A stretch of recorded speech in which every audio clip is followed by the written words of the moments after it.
जादू हिंदी कहानियाँ।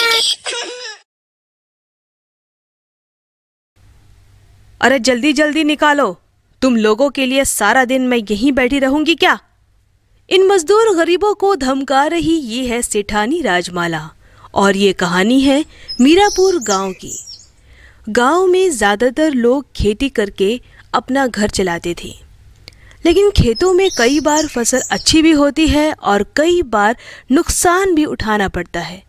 और इसी बात का फ़ायदा उठाती थी इस गांव की ही मालकिन सेठानी राजमाला, जो बहुत ही घमंडी और चालाक औरत थी। वो गांव के लोगों को बहुत मोटे ब्याज पर उधार देती थी और फिर उनसे तगड़ी वसूली करती थी, जिसकी वजह से वह अमीर होती जा रही थी। आज भी कर्जदार सेठानी के बंगले में अपनी किश्त देने पहुंचे थे। तभी वहां से एक राजू नाम का लड़का अपनी बूढ़ी माँ के साथ जा रहा था। यहाँ पर इतनी लाइन क्यों लगी है बेटा? लगता है माँ, यहाँ भंडारा बढ़ रहा है। चलो, कुछ खाने को मिल जाएगा तो अच्छा ही है। हाँ बेटा, बहुत भूख लगी है। राजू और उसकी माँ ने 2 दिन से कुछ भी नहीं खाया था। दोनों बहुत गरीब थे, खाने की तलाश में भटकते हुए यहाँ पहुँचे थे। तभी राजू लाइन में लगे एक आदमी से कहता है, यहाँ क्या बढ़ रहा है भैया? बढ़ रहा है? ये कहो कि क्या लुट रहा है? अरे भैया, हमारा तो सब कुछ लुट रहा है यहाँ। क्या मतलब? अरे उस कुर्सी में बैठी औरत को देख रहे हो? वो है सेठानी राजमाला। हमने किसी ना किसी वजह से उससे कर्जा लिया था। मैंने अपने बेटे के इलाज के लिए 2 साल पहले कर्जा लिया था भैया। 2 सालों से 2-3 गुना ज्यादा पैसे दे चुका हूँ, लेकिन उसका कर्जा है खत्म ही नहीं हो रहा। बहुत पैसे वाली है। अरे खास पैसे वाली है। इसके बाप के पास थोड़ी सी जमीन थी, फिर इसने कर्जे पर पैसे देना शुरू कर दिया और आधे से ज्यादा गांव की जमीन हड़प ली इसने। तो आप लोग इनका विरोध क्यों नहीं कर रहे? मत दो ना इनको पैसे। अरे पिटवाओगे क्या? उसके पीछे खड़े 2 नौजवान देख रहे हो? जो पैसा नहीं देता है उसकी हड्डी तोड़ देते हैं भैया। पैसा तो देना पड़ेगा।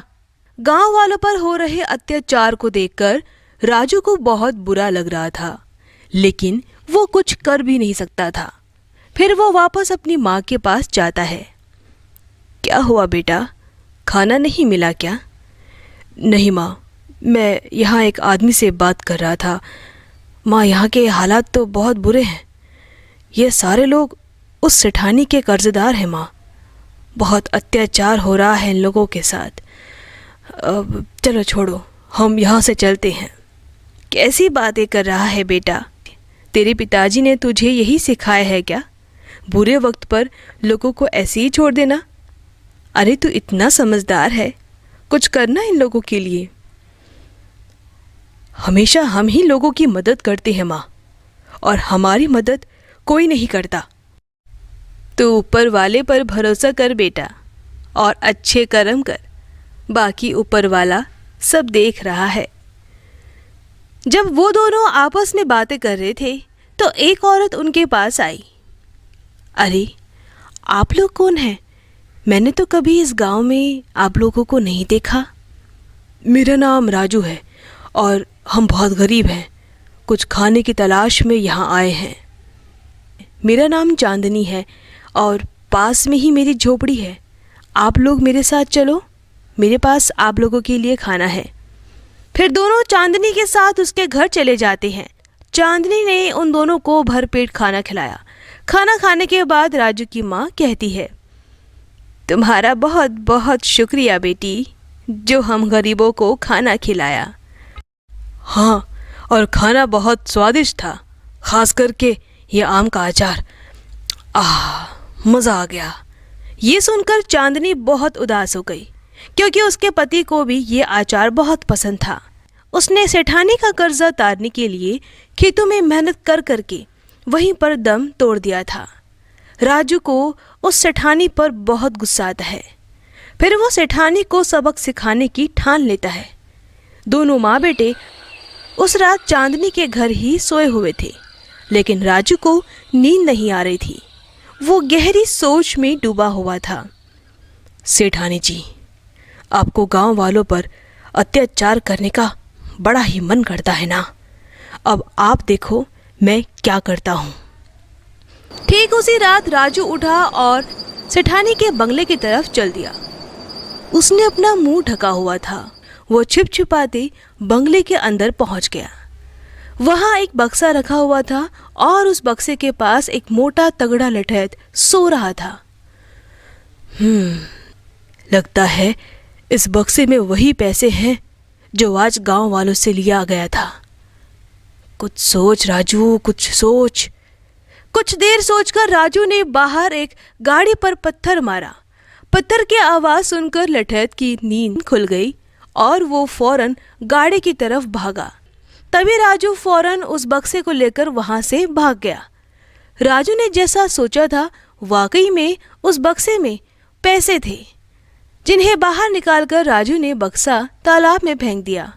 उसके बाद अगले दिन वो शहर चला गया, जहां से उसने कुछ कपड़े और एक घोड़ा खरीदा और एक बर्तन भी, जिसे उसने चांदनी के बनाए आम के अचार से भर दिया। राजू के मन में पूरी योजना थी। वो शहर से लाए हुए कपड़े पहनकर वापस उसी तालाब में गया जहां सेठानी अपने 2 लठैतों के साथ अपना बक्सा ढूंढ रही थी। तभी राजू ने सेठानी को आवाज लगाई। अरे ओ मैडम, ओ मैडम। हाँ, ये कौन है? देखने में तो जादूगर लग रहा है। हाँ बोलो, हाँ बोलो, क्या होता है? जादूगर कुरुक्षेत्र को प्रणाम करो। तो आप सच में जादूगर हैं? और नहीं तो क्या, हम हिमालय से मीलों का सफ़र तय करके अपने राज्य जा रहे हैं। मैं यहाँ पर स्नान करना चाहता हूँ। मुझे ये तालाब साफ सुथरा और अच्छा लग रहा है। तुम मेरे घोड़े और इस बर्तन का ध्यान रखो। और हाँ, ये लो। राजू ने जब 2 सोने के सिक्के दिए तो सेठानी की आंखें खुली की खुली रह गई। थोड़ी देर में राजू स्नान करके आता है। बहुत बहुत शुक्रिया। लाओ। वैसे इसमें क्या है जिसका ध्यान रखने के लिए आपने मुझे सोने के सिक्के दे दिए? क्यों, और सिक्के चाहिए क्या? अब नहीं नहीं, मैं तो बस ऐसे ही कह रही थी।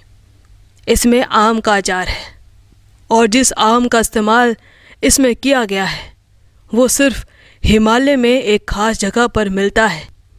मैंने अपनी तांत्रिक क्रियाओं से इसे बनाया है। इस आम के अचार को खाकर जो चाहता है वो हासिल कर सकता है। अरे सच में ऐसा होता है क्या? पहले मुझे भी यकीन नहीं हुआ। जब मैंने ये अचार खाया तो मुझे सब मिल गया। पहले मैं बहुत गरीब था, मेरे पास कुछ भी नहीं था। आज मेरे पास सब कुछ है। तुम्हें इसकी शक्ति देखनी है क्या? हाँ, देखनी है ना। राजू ने वो अचार खाया और सेठानी को देखकर कहने लगा, तुम्हें एक बक्से की तलाश है और वो यहाँ नहीं बल्कि उस तालाब के अंदर है।